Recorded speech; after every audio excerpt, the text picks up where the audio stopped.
Hello friends, today we take up module 15 of the paper second. We shall talk about Mannerism, another era in art history.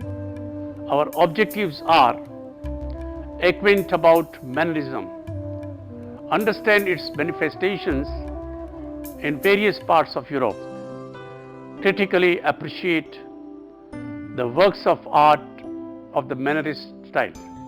The contents of this module are introduction, historical situation, artists, Jacopo da Pontormo 1494 to 1557, Parmigianino Mazzola 1503 to 1540, Bragino, Engvi Silo 1532 to 1625, Europe, Mannerist sculpture, Benvenuto Cellini 1500 to 1571, Gin de Boulogne,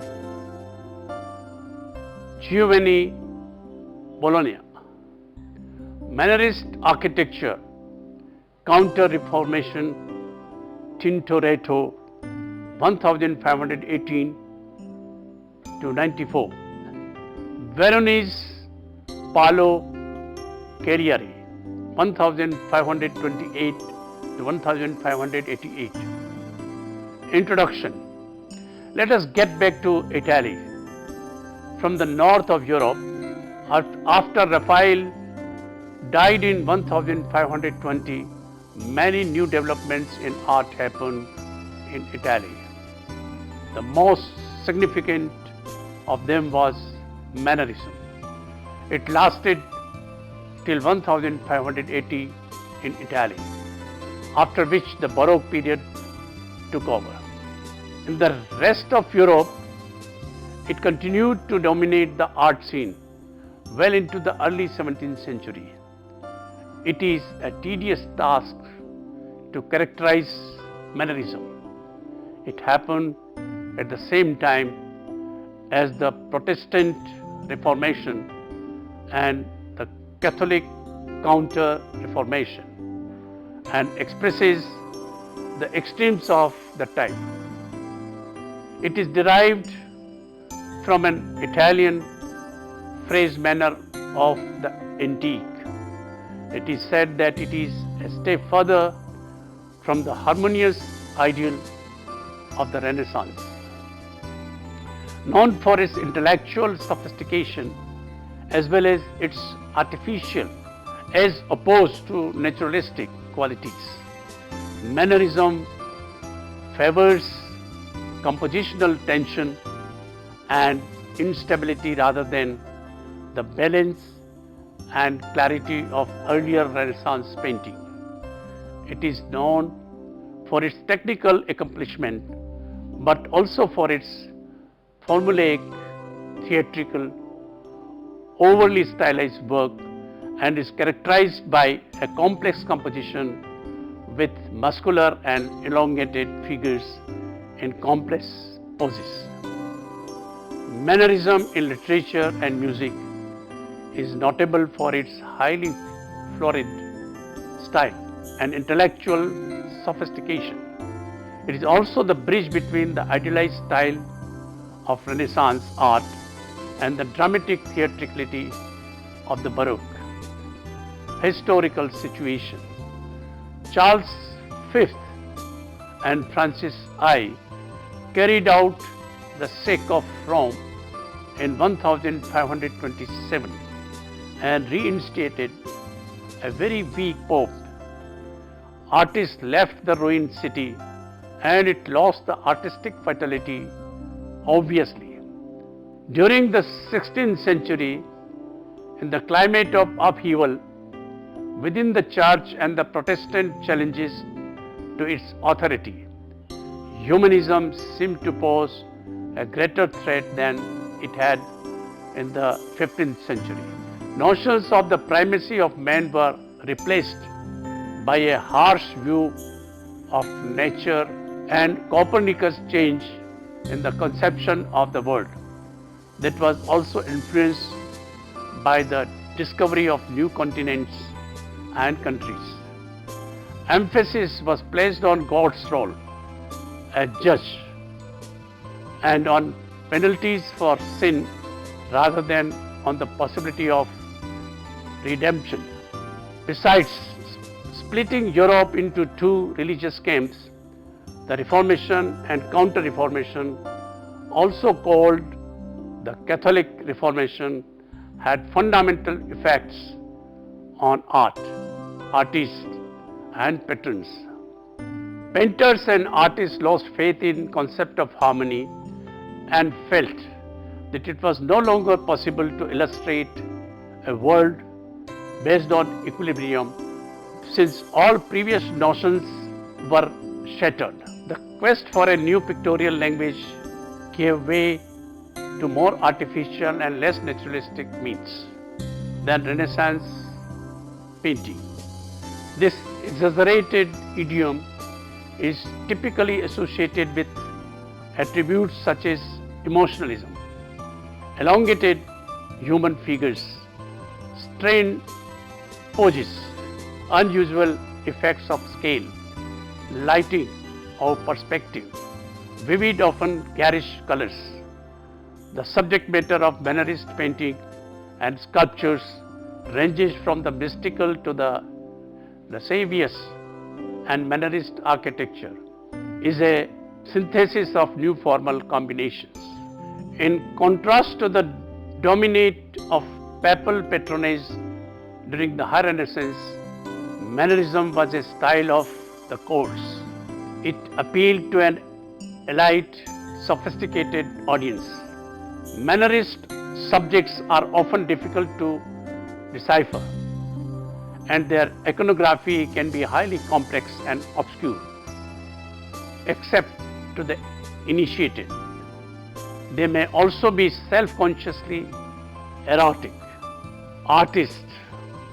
Among the finest Mannerist artists were Michelangelo, noted for his Sistine Chapel frescoes, such as The Last Judgment. Correggio, known for his sentimental narrative paintings and first to portray light radiating from the child Christ. Andrea del Sarto's two pupils, Jacopo da Pontormo and Rosso Fiorentino, Parmigianino, the influential master draftsman Rasse Florentino, and portraitist from Parma, Ignalo Brangino and Giorgio Vasari, a second-rank painter but fine writer of works like Lives of the Artist, as well as an architect who designed the Uffizi art gallery in Florence. The Venetian Jacopo Bassano Tintoretto, one of the great drawing experts and prolific composer of large religious paintings executed in the grand manner, verging on the Baroque.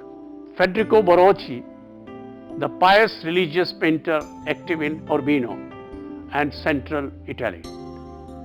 Giuseppe Archibaldo, known for his bizarre fruit and vegetable portraits. Paolo Veronese, the Venetian colorist. Domenico Theotopoulos, known as El Greco, the Venice-trained Greek artist who worked in Spain. Known for his highly individualistic style of art reflecting his vision of Christianity and worldly meaning. Annibale Carracci, also from Bologna, noted for his historical fresco paintings in the Farnese Gallery, and Adam Elshemer, whose exquisite landscapes and nocturnal scenes poised between Mannerism and chiaroscuro influenced the likes of Claude Lorrain, Rubens and Rembrandt.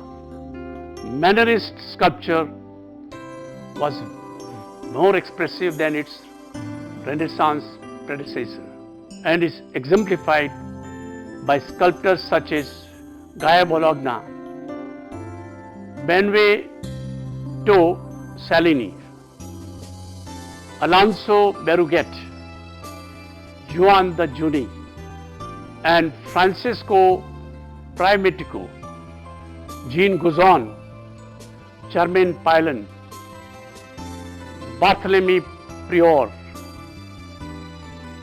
and Adrien de Brich. Jacopo da Pontormo, he painted the frescoes and altarpieces for the 100-year-old Capponi Chapel in the Church of Santa Felicita in Florence, and these are the earliest pieces of early Mannerist painting. His entombment below has an uneven composition with no reference of space because of clouds and shadowy ground. Look at the elongated bodies painted in Michelangelo's style, and the blue-pink palette, something new for its times, while two youngsters carrying Christ carry the same expression of terror. Mary and Jesus are relaxed, while the others are agitated and in some form of movement.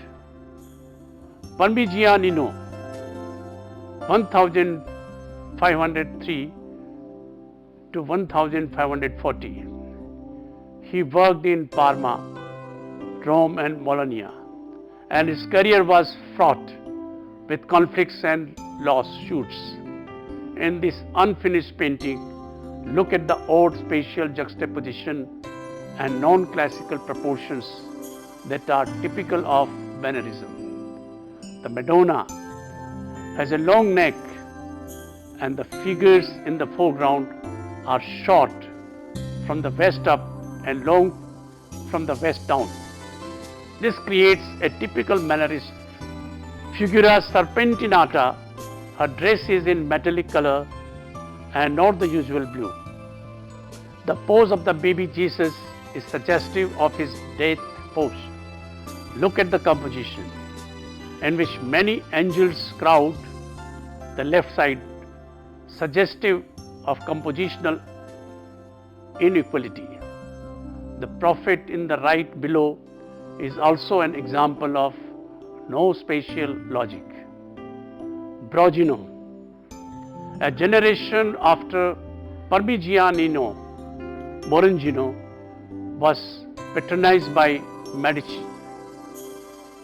In this painting, Venus, Cupid, Folly and Time, meant as gift for Francis I. You will see all formal, iconographical, psychological characteristics of Mannerist art. Though this strange painting, it can be seen as most representative of the movement. There are 7 figures, 2 masks, and a dove interview in an intricate, claustrophobic, formal composition pressed breathlessly into the foreground plane. Note that all options of space have collapsed here. Each character, when seen individually, show exaggerated serpentinata pose, graceful forms, polished surfaces and delicate colors that characterize Mannerist art. The attention to silky textures, jewels and masks is consistent with Borgino's courtly aristocratic patronage. An old man, Time or Chronos, assisted by an outraged truth or night, pulls back a curtain to expose the couple. Lurking just behind Venus is a monstrous serpent which has the upper body and head of a beautiful young girl, and legs and claws of a lion crosses her hands to hold a honeycomb and the stinger at the end of her tail. This strange hybrid has been identified both as fraud and pleasure. Anguissola 1532 to 1625. There are many women painters in North Italy than any other place in Europe. Sophonisba Anguissola was very talented painter who was skilled at making miniatures, an important aspect of portraiture in the 16th century. In 1560, Anguissola accepted the invitation of the Queen of Spain to become a lady-in-waiting and court painter, a post she held for 20 years. In this painting, look at the textured variation of the dress, the coral, and the gold jewelry, lace, and fur, rendered delicately like her features. Her pendant depicts Minerva, Roman goddess of weaving as well as of war and wisdom. By referring to the goddess Minerva, Sophonisba associates both herself and her sister with artistic creativity. Before we move on to other bigger artists in Europe, let me remind you that Michelangelo's Last Judgment in Sistine Chapel, already discussed in Module 8, needs to be looked at again in the context of Mannerist painting. Rest of Europe. Meanwhile, Mannerism had begun to spread outside Italy. Rousseau took the style to France in 1530 and was followed there 2 years later by Francisco Primaticcio, who evolved an important French variant of Mannerism in his decorations done at the French royal court at Fontainebleau.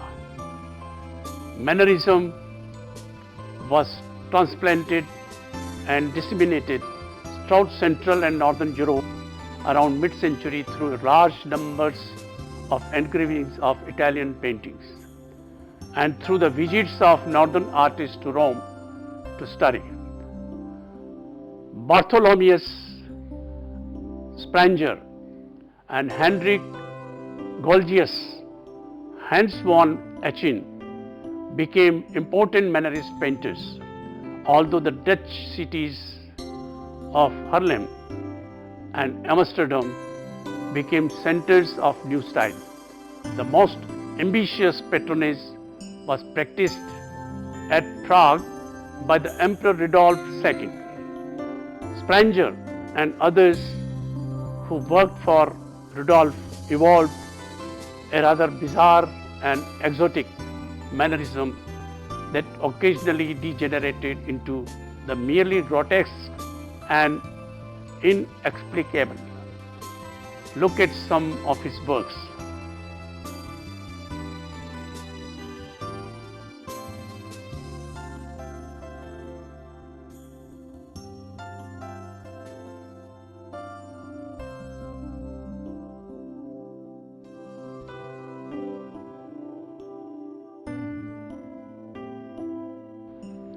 Mannerist sculpture. Michelangelo's Pieta is one of the important sculptures to be discussed as a part of Mannerist sculpture. For this, please look at the Module 8 again. We now look at other artists. Benvenuto Cellini, 1500 to 1571. Florentine goldsmith and sculptor, he worked at the French court at the Fontainebleau. In this gold and enamel table accessory transformed into an elegant sculptural ornament. You see that Neptune's ship was designed to contain the salt, and Earth's arc was meant for paper. Other figures on the base are representations of the seasons and times of day. Two main figures lean away from each other at impossible angles in the most Mannerist way, and visually balanced by glance, gestures and coordinated poses. They mirror each other with one bent and one straight leg. Jean the Ballon, 1529 to 1608. His Mercury, made in 1576, shows the increasing use and significance of open space in Mannerism.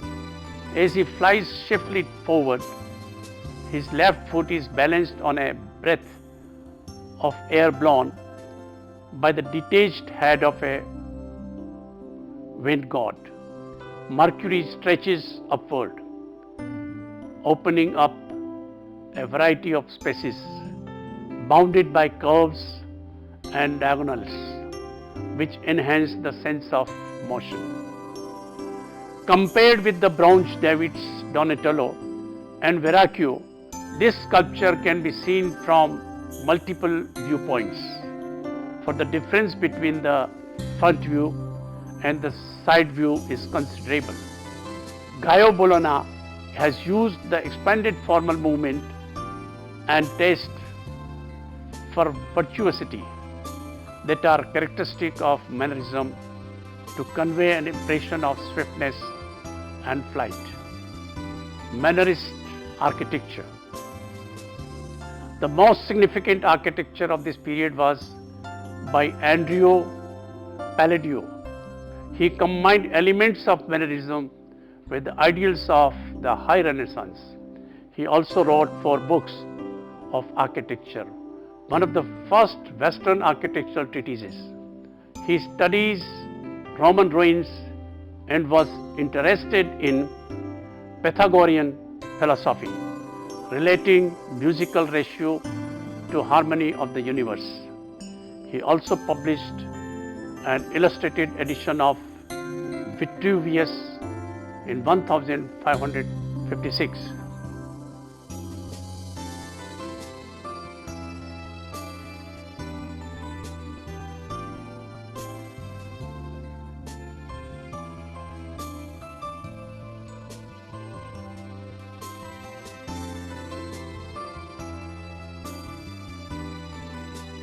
From 1566 to 1570,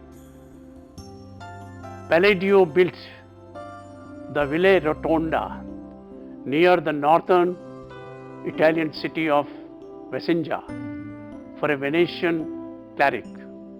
The facade is like the classical temple portico with Ionic columns. There are 4 such porticos on each side. The strict symmetry was both a classical and the Renaissance characteristics, while mimicking the Roman villa style. Passages radiate from a domed central chamber to each of the 4 exterior porticos that show different views of the surrounding landscapes. You will also see classically inspired statues at each angle of the pediments and the walls near the steps. Also look at Michelangelo's St. Peter's Basilica in Module 8, another example of Mannerist architecture. I am showing another image, that of Campidoglio, designed by Michelangelo with a giant order, a large pilaster that stretches from the bottom to the top of a facade. some more examples of Mannerist architecture.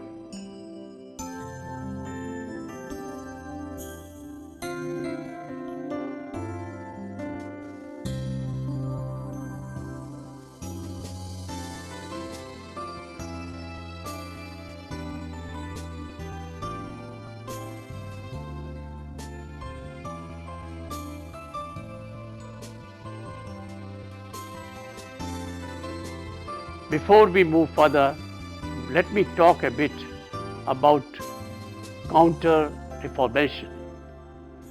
As it is known, Counter-Reformation Catholic Church continued to encourage religious art and insisted it was strictly religious in content, glorifying God and Catholic traditions, including the sacraments and the saints. This stricter style of Catholic biblical art was launched by the Council of Trent to highlight the theological differences between Catholicism and Protestantism. Its chief features were: any work of religious art should be direct, emotional, and compelling in its narrative presentation, and nothing should be left to imagination. It must inculcate spiritualism and piety. Tintoretto. Tintoretto had a very simple goal: combine Titian's color with the drawing of Michelangelo. In this painting, there is no front profile. The picture is made diagonally and figures are not evenly lit. Mystical melodrama is key here. Look at the exaggerated poses of the apostles, illuminated by a mystical light that is consistent with official counter. Reformation text. Toward the center of the table, Christ attributes bread to the apostles. Light radiates from his head so that he is depicted as the light of the world. Paolo Cagliari, 1528 to 1588. Verone's most famous work is a Last Supper that he renamed Feast in the House of Levi, painted in 1573 for the Dominican monastery of St. Giovanni e Paolo. At first glance, the subject of the painting seems to be primarily its architectural setting, and only secondarily Christ seated at the table.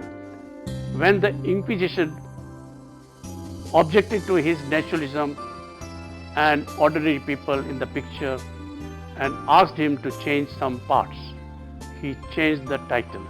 Also look at the works of El Greco in module 14. Let us look at some more images now.